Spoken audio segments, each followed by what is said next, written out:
People sometimes equate allegiance and citizenship. They may be related, but they are not the same thing. And the best example of that will be the case of Rawlings versus Bilson. Or read that case. The judge basically says it is possible for someone to be a dual citizen, in the case of Rawlings, to be a citizen of Ghana and, let's say, United Kingdom.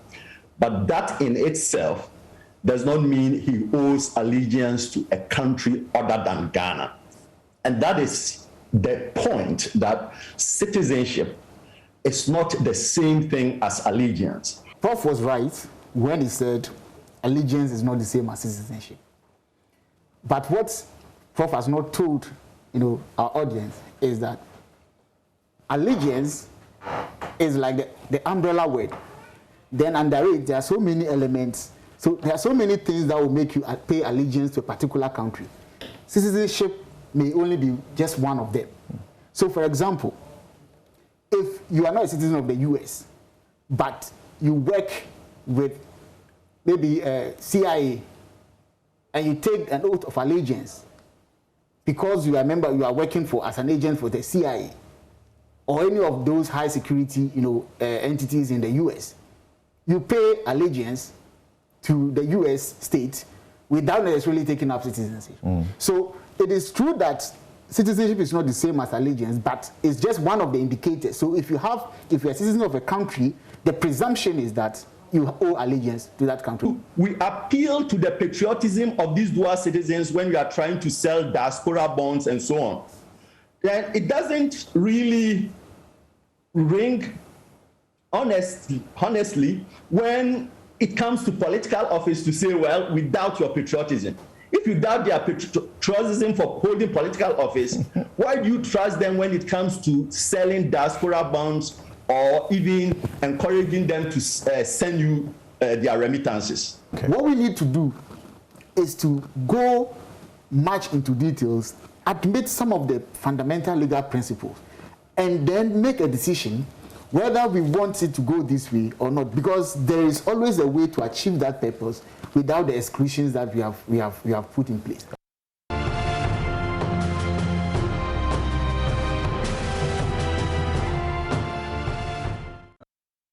Dual citizenship, of course, they will not be able to be very loyal equally to both sides. And I believe that we can have potential leaders in Ghana who can man those positions that maybe somebody with dual citizenship would hold in Ghana. So I think it's more or less like we finding out the potentials in other Ghanaians who can man those positions, rather than allowing foreigners who have dual citizenships to come and man those positions for us. So I think that we have all it takes. We have the human resources, we have people who can man those positions. I'm okay with being Ghanaian, but maybe going forward, as and when the need arises, I might go for. But currently I'm okay with being Ghanaian. Yeah. But the complication that has to do with the issue of dual citizenship is about the allegiance. And that's the most complex aspect of our governance structure.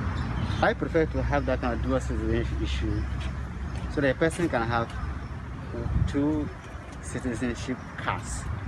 Just as having been a Ghanaian and being an American. I have no problem with that. When you own a dual citizenship, most times people use it to develop their countries. In respect to my own point of view, I will use it to develop my country. Like, for example, if I own a dual citizenship, having a citizenship from US and also Nigeria. In respect to technology, I love technology a lot. I will use that aspect of life to develop more in technology in Nigeria and ECOWAS and other African countries at large. In crime, people see it as a means of escaping from jail terms. Allowing somebody who is an American or a citizen of a different nation or country to come and hold sensitive position in another country, such as Ghana, I am not in favor of it, because he might come, mess the country up, and then run away for cover in his country, so I don't stand up for him.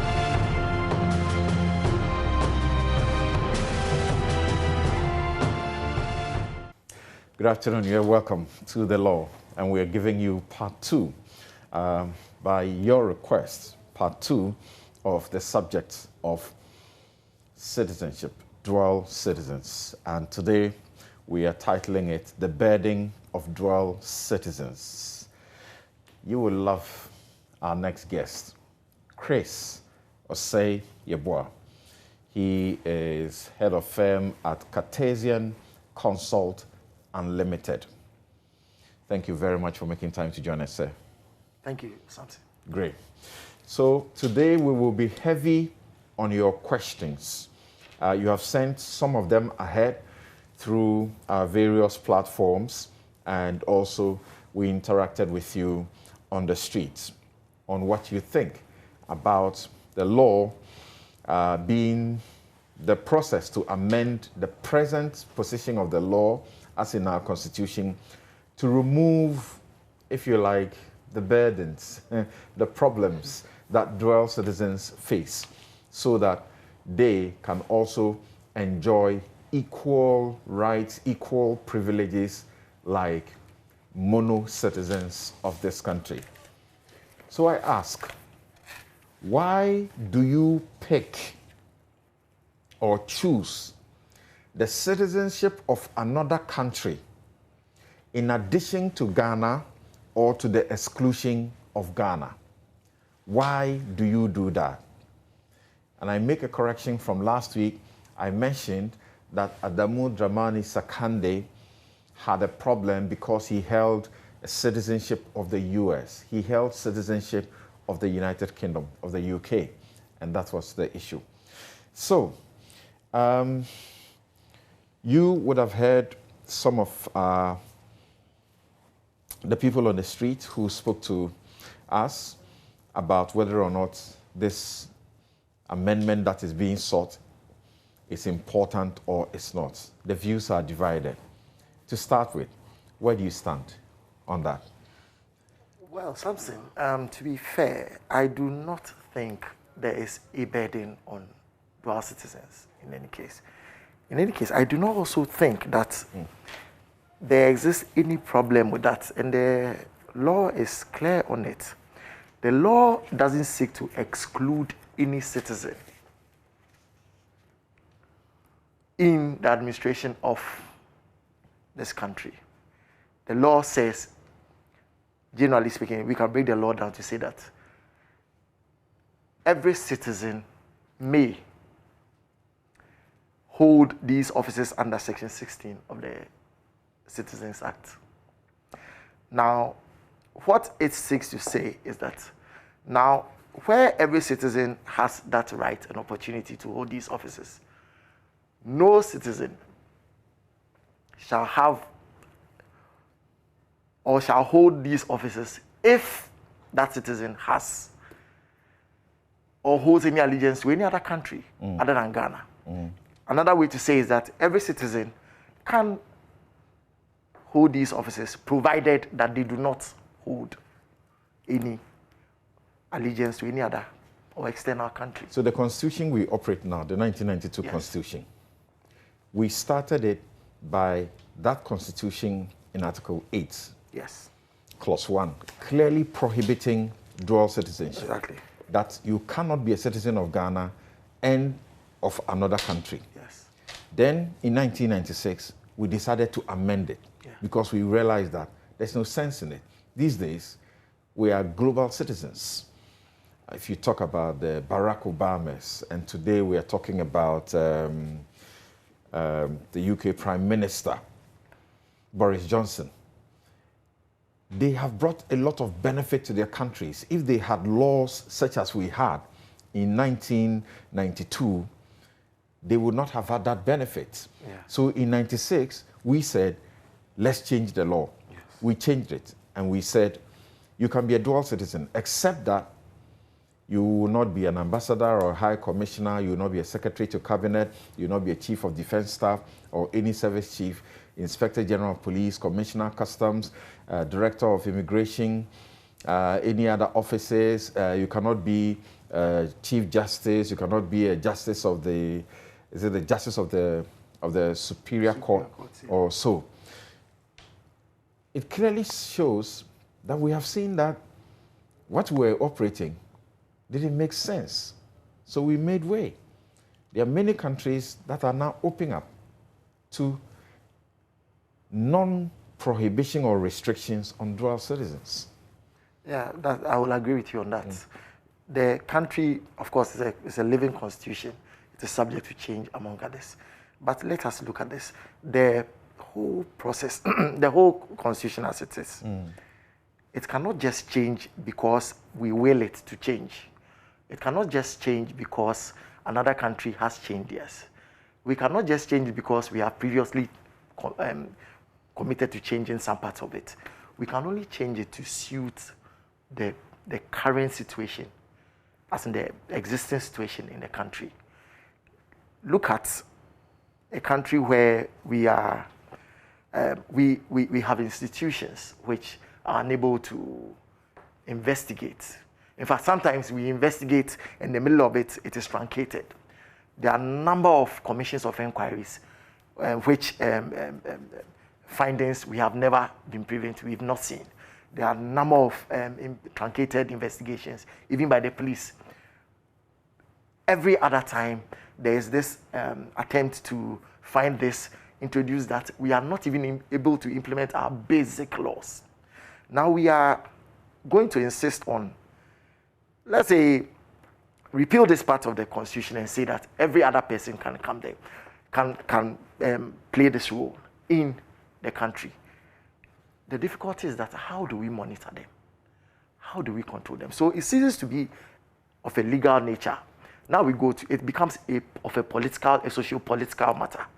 Are we able to contain it? Are we able to follow it? What do you want to monitor? What do you want to control in a dual citizen?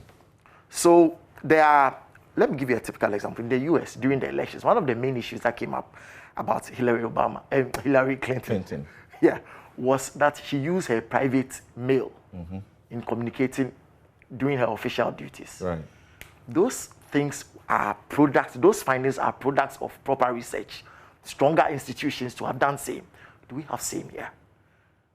We do not have. Why is that necessary? Because it's human as we are. That is the basis upon which we swear oaths. Because we know humans may change our minds.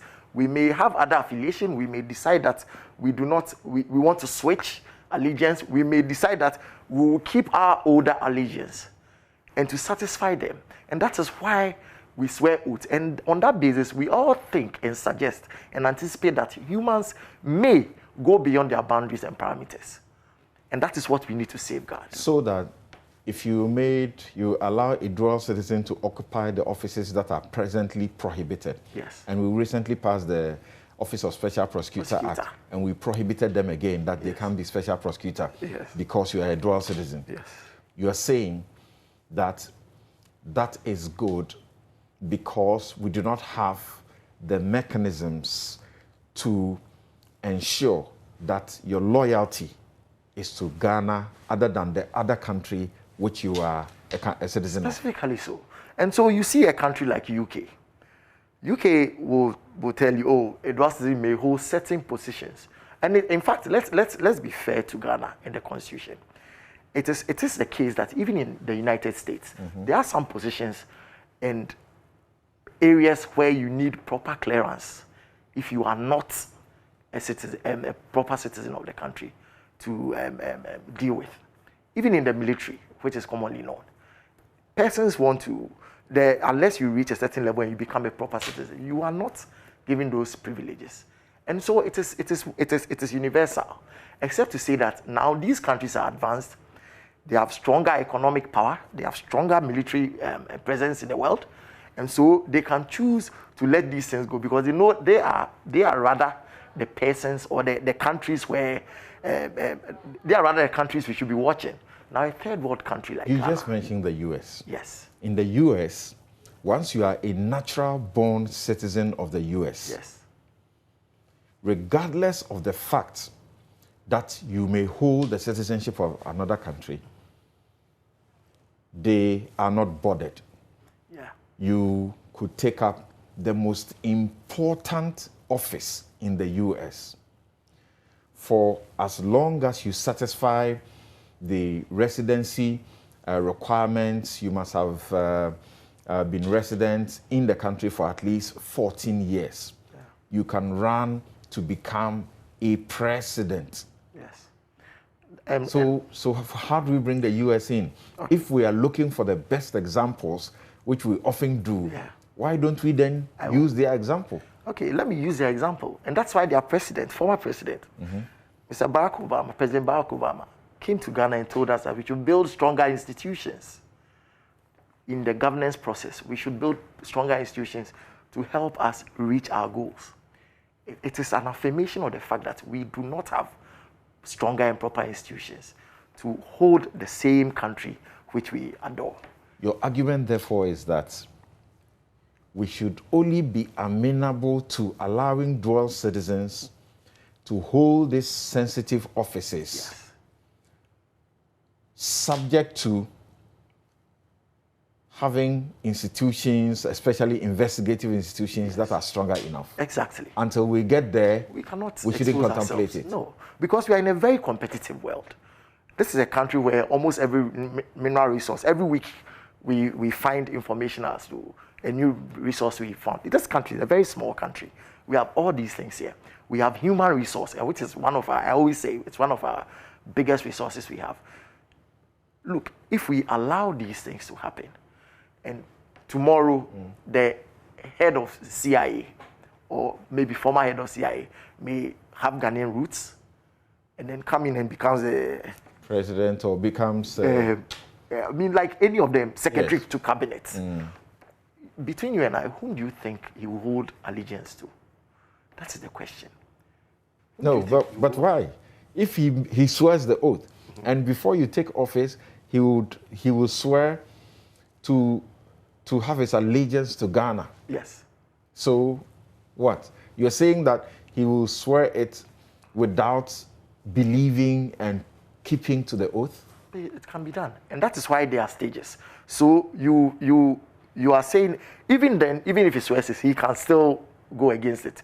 He can even denounce his US citizenship and still swear it and do the same thing I'm saying. Therefore, but I'm saying that argument, yes, actually now, yeah, neutralizes the opposition. If you let me, if you let me conclude. Okay. But you see, it narrows the quantum of distraction.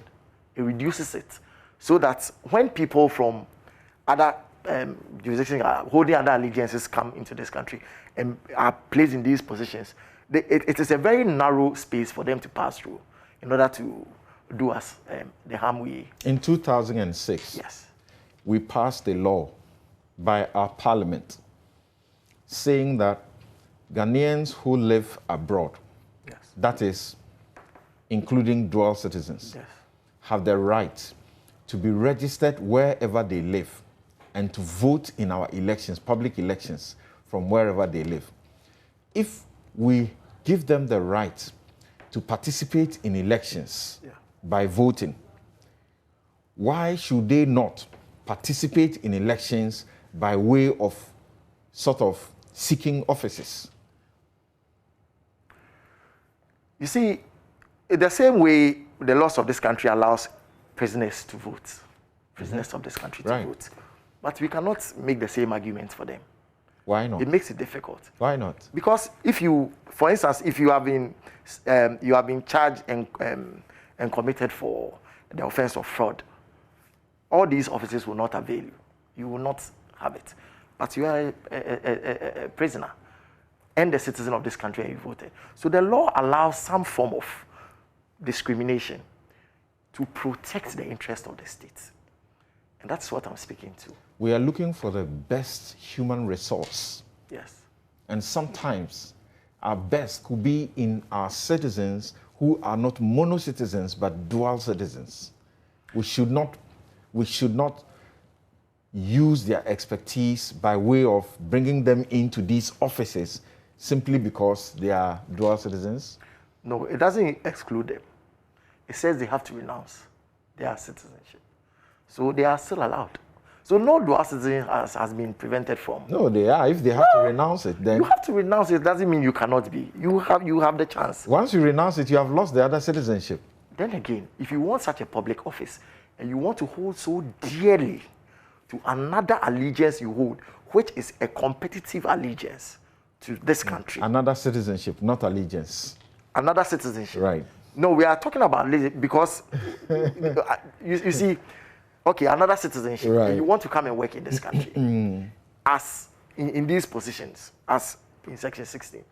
Now, wanting to come here, why do you think that you can hold that citizenship and still come and do the same thing against the oath you've sworn? Why not? Because the oath you've sworn as a citizen there is the same oath you swear here. They contradict each other. Then again, so we are saying that we are either trying to force someone to be dishonest with the oath the person swore.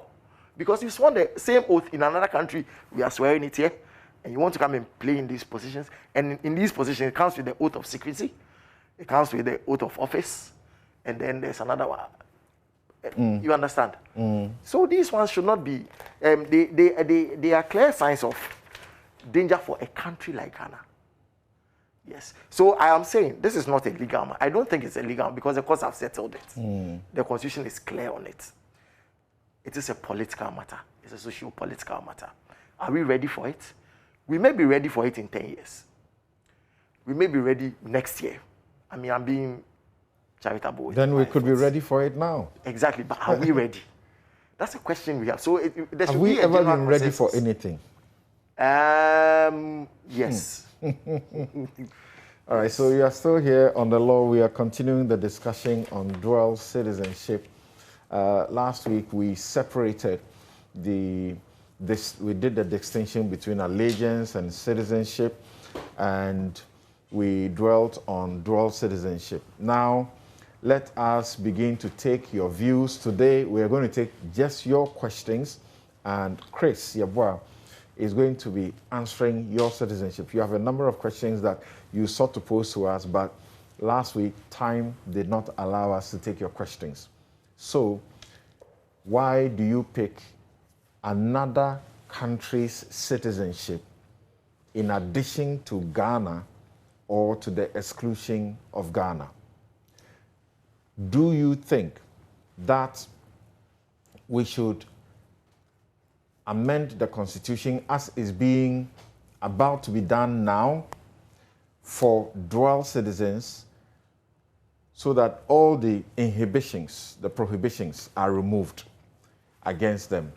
Eric Papa Senior says, I disagree because dual citizenship is not a warrant of incompetence to mismanage economic resources. After 64 years of practicing this law, Ghana is only developing on paper, but on the ground, we are retrogressing. We need to revise it. Dual citizenship is not a warrant of incompetence. Yes. Now, there's also no assurance that when they come, they will not do the same thing past governments and present governments have been doing.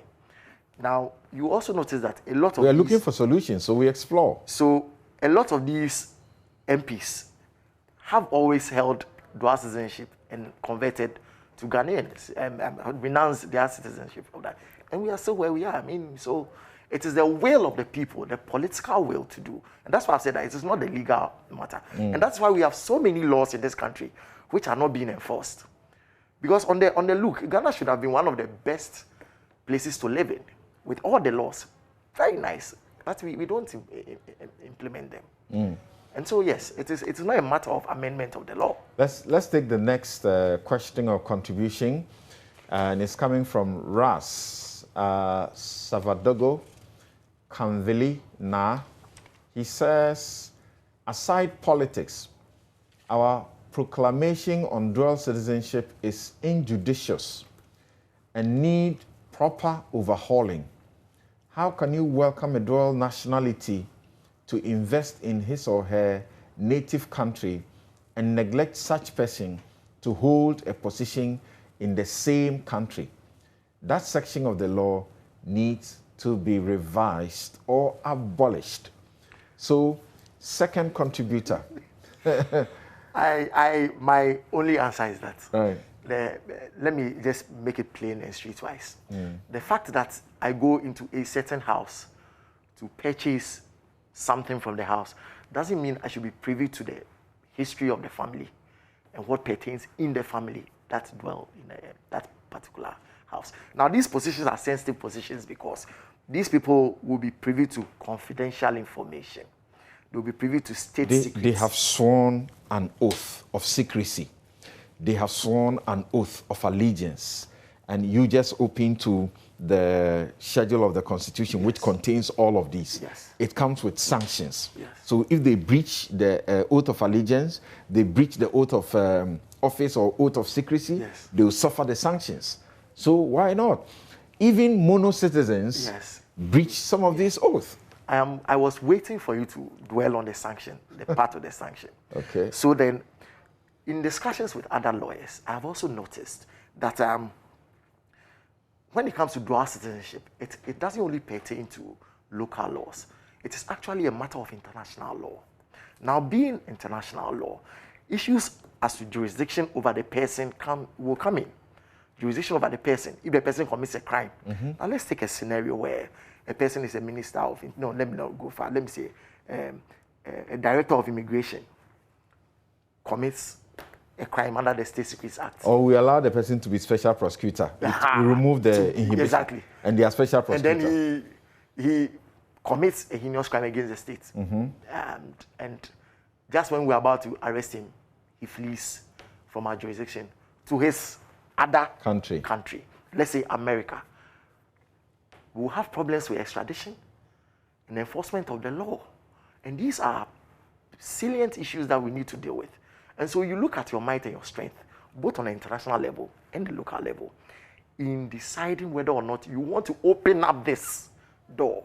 Why should that be a difficulty? Because presently, under our law, if you're a citizen of Ghana and you commit a crime, and you commit the crime on our soil, yes, even in circumstances where you commit the crime outside of our country, yes, by virtue of your being a public officer, yes, and you go and commit it elsewhere, yeah, the law is able to deal with you. Yes. Why can't we use the same laws to bring you down and to deal with you? This is a case where, for instance, let's use America. The person is both a citizen of America and Ghana. And he goes there and says, I'm an American citizen. And then they keep him. Now, it is not as easy as saying he's a public officer and he's a citizen of Ghana. He's also their citizen. Mind you, Americans do not joke with their citizens. So if there's any disaster or any matter that affects the security of their citizens, they quickly come in and whisk the person away. We'll have all these problems. Now, we also need to advert our minds to the fact that these persons in their positions, should they travel in the name of the country, they will be holding diplomatic positions and will be subject to diplomatic laws and immunities. Now, what happens if the other country decides that, okay, you are a diplomat, but you are a citizen, and you've broken this local law of ours? What happens? Yes, and that's an interesting part. That is it. So all these things are areas where we need to focus well on and correct and prepare before we open up this. Let's take some more questions or contributions. Yeah. And then we have Don Donei Zu says the current law only deprives Ghana of competent men and women who are willing to put country first in the country's development agenda. Many of these dual citizens have businesses and property in the country and may have taken on citizenship from another country to be able to access better employment opportunities in those countries or the countries of their residence. Who cuts his own nose to spite his face? Let's go to the next one. So far, those who say there is a need to look at this again appear to be winning by way of the numbers. There are a couple more that I've seen that were earlier scrolled. So I wanted to read them to you so that you look at them generally and share your view. Joseph Yeboah says, okay, so Joseph bears your name, Joseph Yeboah, says, you give birth to a child in a foreign country, preach your culture and encourage the child to speak your language and love your country of origin. But that child can't hold a public office in the same country you are encouraging him to love? That's like double standards, Joseph Yeboah is suggesting. Tanye Edmond says, for the many years that we used laws to restrict them, what have we achieved on our own? Why do we call on them to return home? What do you say? Well, let me read this last one. Okay. Fifi Duke Quagrin says that I am even looking for an app that can help me resign or lock out as a Ghanaian citizen. An app that will help him log out or resign as a Ghanaian citizen. No, you know, okay, so Chris will say, you see, we want your loyalty. Yeah. Yes. So the first one, he spoke of the economic value of dual citizens to the country. Well, that is unsubstantiated. All the statistics that have come up have not been substantiated. Why am I saying so? Because but the fears you have are also only presumptive. Yes, yes, but it is in protection of a greater cause. Now, the economic value argument, well, let's set aside, let's not discuss the unsubstantiation. I'm saying that the economic value, the whole process of excluding persons and making them swear an oath of allegiance and then having to renounce their earlier other allegiance is to protect the sovereignty of the country. Now, we can never place this economic value over the sovereignty of the country. And that is why the texter is not That's right. where you disagree with I the disagree texter. with him. Okay. Now, secondly, the one who spoke about the child in public office, like I said, no Ghanaian citizen has been denied the right But to if be they in have public to office. renounce the citizenship of the other country Yes. before they can hold all of these offices and the new ones we are even creating, I spoke to you and you even raised questions about the legitimacy of some of the new creations. Yes. Yeah. So the whole idea is that the child can hold a public office. He has to renounce the other. And the reason is that my argument is that why would you, if you find holding another allegiance other than Ghana so dear to your heart, then it is clear that when you are in office, you may also be swayed into acting in support of their allegiance on the other side. I get the point you are raising, but let's see if you have any support, because so far you don't seem to. We have guys joining us on Zoom, and I'm seeing some familiar names too as well. I've seen Frederick Sampson. I have seen Rocky. Then you can also see Wilfred Kwao, among others. Okay, so who do we have joining us first? Okay, hello, Evans. Evans, let's start with you. Thank you very much, Austin. It's an interesting discussion you're having in the studio. And the contribution I'm making to this is, much as we all seeing and hearing the pros and cons there is to it, I strongly believe that the time has come, and what is going on, the discourse that is going on now, is to tell us that, as the lawyer is rightly saying, we have to review the laws of the land in that regard, just so that all of us can have a better place in this country. Thank you. All right. Thank you, Evans. Hello, Rocky. Rocky, let's have your contribution. Wilfred, please mute. When I mention your name, then you unmute. Yes, Rocky.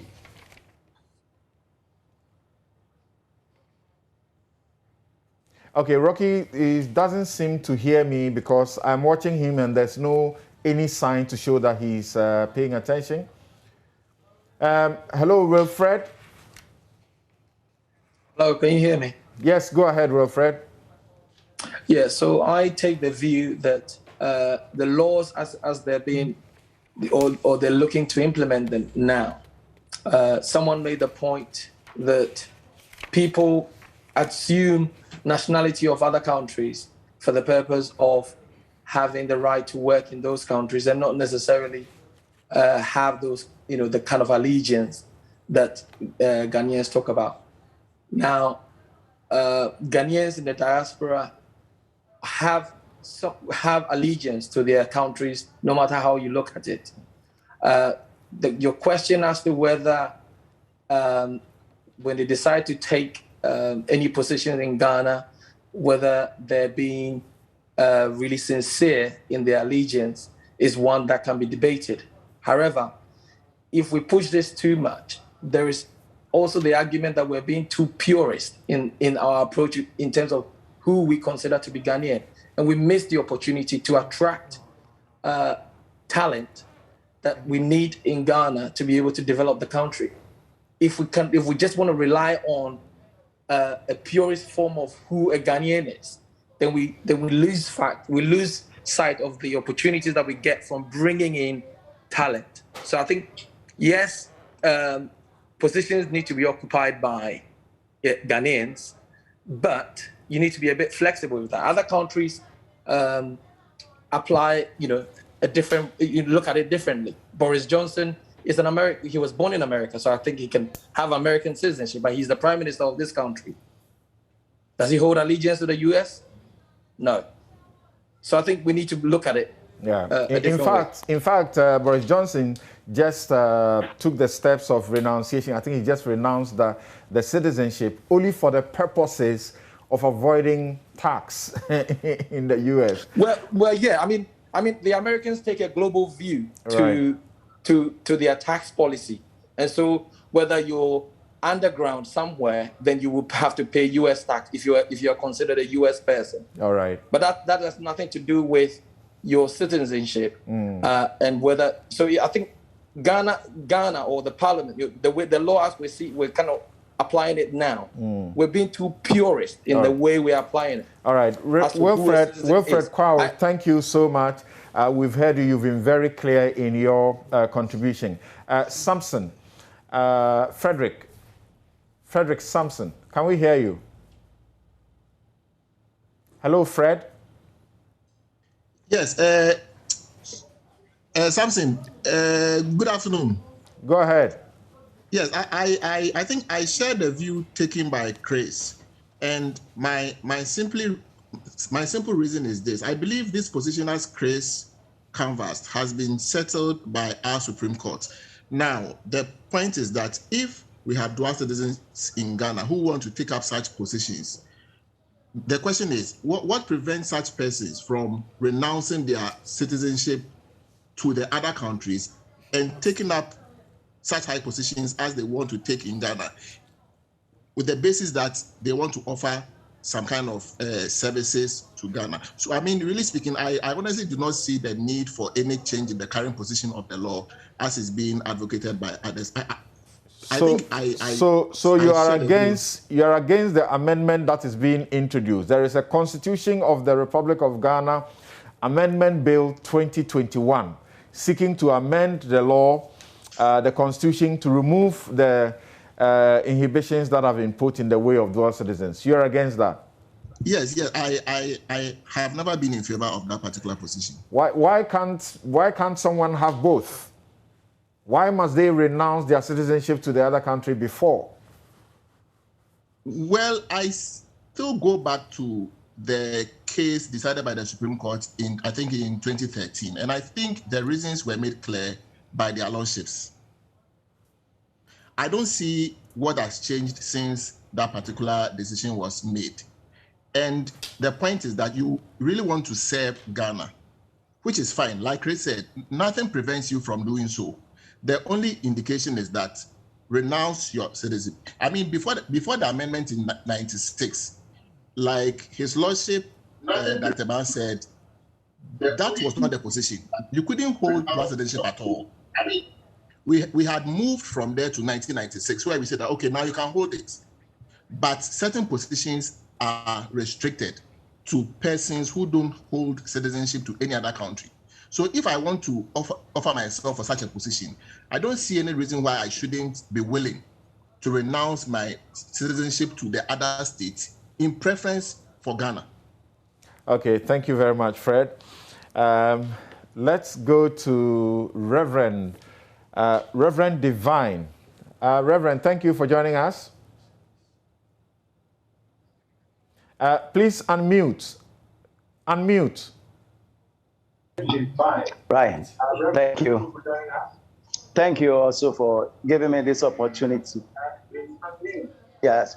My question, my issue is, are there no other positions that those who are trying to work for the nation that they can occupy? Why are they wanting to only occupy parliamentary and other high positions? If they have anything to do, they can also come and serve. It's not limited to only being a parliamentarian and other things.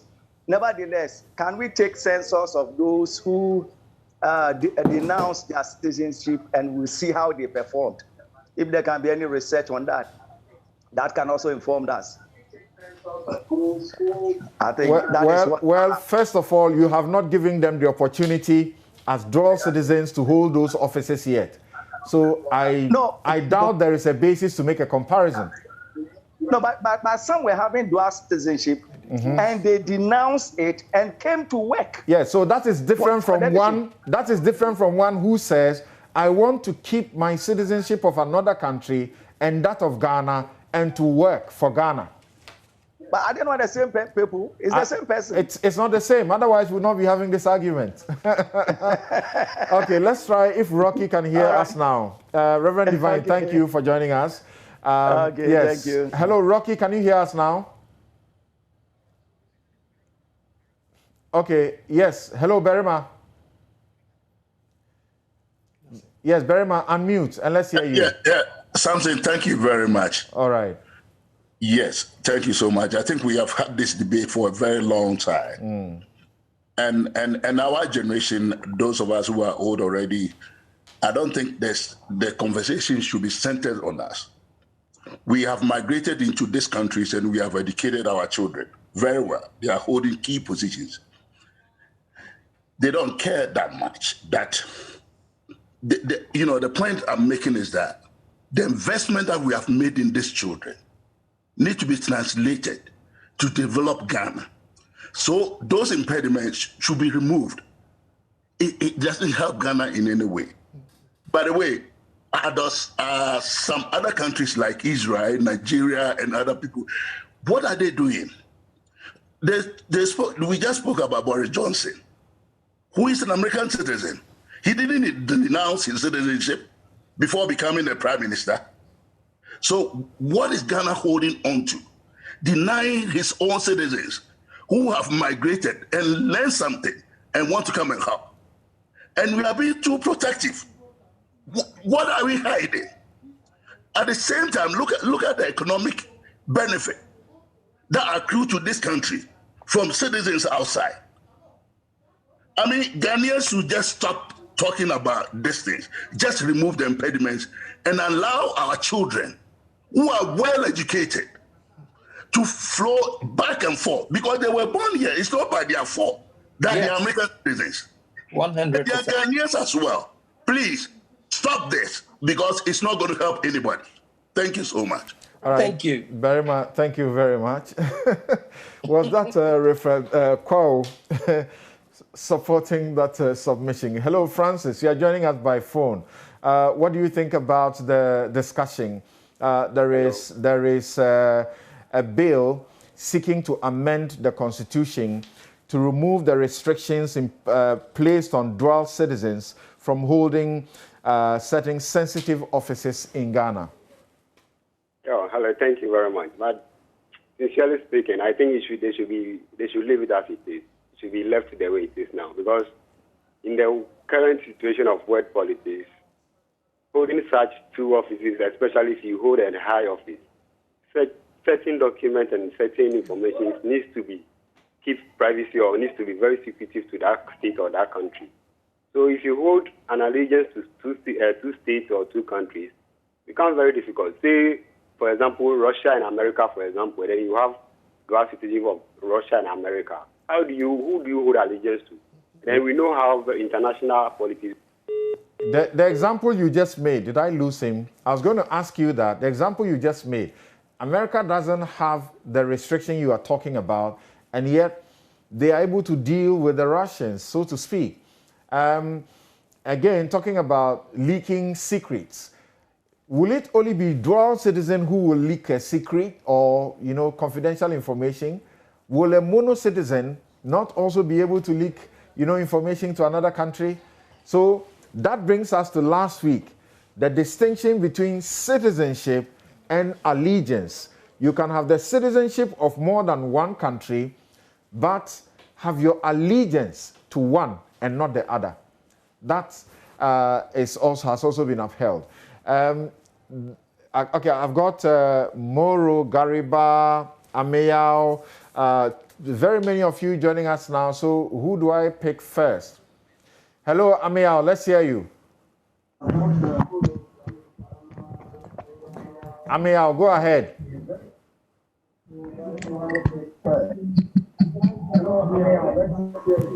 Okay. Ameyao, you must be listening direct and not through the television or... who is calling us from Osino? Hello, Fred. Fred, let's hear you. Fred, you are calling from Osino. Let's hear you, Fred. Oh, okay. So please, the point I want to make is that I think it is fundamental, as a country, it is fundamental that certain positions should be limited to people who are direct citizens of the country and not hold the or owe allegiance to other countries. And so the Constitution makes it clear. Of course, there are people who are holding, one of these, sensitive positions, who used to be dual, citizens, holding citizenship of Ghana and that of other countries. And so I think this is simple, as the Constitution states. So if you want to hold such positions, and you hold a dual citizenship, it is a matter of, denouncing, your citizenship of the other country, if really you want to hold that. I think there are very crucial matters in the constitutions that need to be reviewed and not things like this. Thanks. I think there are very crucial, matters in the constitution, part of the constitution, some provisions that need attention. Okay, thanks for your point of view. We are staying on this subject. Frank from Volta region. Hello, Frank. Yes. So, good afternoon. Afternoon, go ahead. Yeah, I just want to say that this whole thing that dual citizens should not hold such critical positions is neither here nor there. Mm-hmm. Okay, personally, I have my children in the U.S. 3 of them are U.S. citizens when I was schooling there myself. Okay, so we are now in Ghana. To the extent that when I came back from United States, I raised enough fund and established a school in Volta region. Okay, so Ghanaians are going to say that because I'm a dual citizen in the U.S., I can't even establish the school? No, you are not prohibited from establishing a school. That's why you have been able to do one. Yeah, I'm gradually coming to the main concept. All right. Now, look at Patrick Ewa, who came with Ashesi University. This guy is a dual citizen. The academic city, dual citizen. These are people who came here with expertise. So are you saying that I'm from Ghana originally, became a citizen in America, so I couldn't be the member of parliament of my constituency in the Volta region? Someone who's schooled in America, I'm doing my PhD, I did all my PhD in America. It's just an emotional argument that a dual citizen is going to do here and there. I live in Washington, D.C. for so many years. I work there, I work in Maryland State, for instance, Board of Elections. Now you call here Electoral Commission. Look, I know so much about electoral system in the U.S. The whole thing is that we are chasing our shadow. Okay? We don't even believe in ourselves. The oath we swear, we don't even believe in it in the first place. Otherwise, when someone swears an oath, that's it. You swear an oath that I'm going to do so and so. If I'm not able to do it, get rid of the person. That's it. So it should be a system, not about me. Right. It should be a kind of system you create to check those balances. Right. Otherwise, to me, I see the whole argument as an emotional argument. Thank you very much. Daniel, you are calling us from Amra here. You'll be the last I will pick on phone. Hello, Daniel. Yes, Samson. Yes, go ahead. I think the framers of the Constitution, they knew why they put this clause there. I am aware that there are instances where nations even force their citizens to act in certain ways that is of interest to the nation. So even though our brothers outside there want to be part of what we are doing, I think it is important that we allow the law to remain as it is. There may be instances that nations may, ask their members to act in certain ways and manners. And if I have a dual citizenship, like my other speakers have said, I may be called upon by reason of my citizens to act in a way. And I think we should leave the law as it is. Okay. Thank you for the sake of time. Thank you, Daniel. Daniel called us from Amra here, and unfortunately, we are unable to take any more contributors. I will come back to Chris Yeboah here in the studio to continue and to conclude the discussion. But it's been very, very interesting and engaging. Chris Osei-Yeboah is my guest, and Chris Osei-Yeboah is head of firm at Cartesian Consult Unlimited, and he has a completely contrary view on this subject as we began last week. And he says even the title, Burden of Dual Citizens, for him is a misnomer because he doesn't see any burden on dual citizens. Now, once again, you see that even the contribution from our viewers on Zoom and also on phone, there is you can say safely that 2/3 majority are for an amendment. It's only a minority, very insignificant minority. I disagree with you on that because those who called in were there were very emphatic. There were 2 of the calls that were against, out of a total of about 6 or so. And then those who join us on Zoom, there was only 1 or 2 who are against. I'm really convinced that after they have listened to arguments and discussion, they may have a change of mind. Now, we have discussed all these things. Right. We have also failed to acknowledge the fact that a citizen of, let's say, America is subject to the laws of America and also subject to the courts of America. So when it comes to compulsion to divulge information, the laws of America can compel one person, and this can also be in another country. England can do the same. Compel you to produce information that may be in the interest of that country. This is America. Yes. Where once you are a natural born citizen of that country, yes, regardless of you holding another citizenship, a citizenship of another country, you can become president. True. You have been referring to the UK also, yes, where we have the very current example of an American citizen becoming the prime minister. Yes. So what are we talking about? See, these people, these countries did not just catapult themselves into those positions to hold those views. In the past, they have held such repulsive laws. UK had this, is it Enemies Act? They had a list of countries who were deemed enemies that you could not even trade with. And so even a dual citizen of that country could not have even held an ordinary civil service position there in UK. America also had the same. There must be exceptions to every law, right? Yes. So that those could be the exceptions. No, those were not. Those were actually the general rules. Do you hear the Ghanaians yes. who have given examples, yes. like parents like Berima, yeah. who say that they have lived in America for years. Yes. They have raised their children there, giving them the best of education, yes. and they are capable of contributing. Yes. So people in that situation, like is it Fred who called from the Volta region, the children were born in America. Yeah. It's not their fault. It's true. They have grown up. Why should they give up that citizenship? Or why should they be denied to contribute in this way simply because they were born in America? My answer is simple. They have not been denied work completely from public offices. There are specific offices where the country has decided that. And these are the important ones. No. They can be advisors to them if they want to. They can contribute, they can be consultants, they can be any other thing. Why can't they go to Parliament and make laws? Because they, in the first place, I was discussing with my younger brother. He's in the law school. And he says, well, my argument was right because you can imagine a situation where, let's say, a Minister of Interior calls for war and runs away. You get what I'm saying? Runs away to his mother country.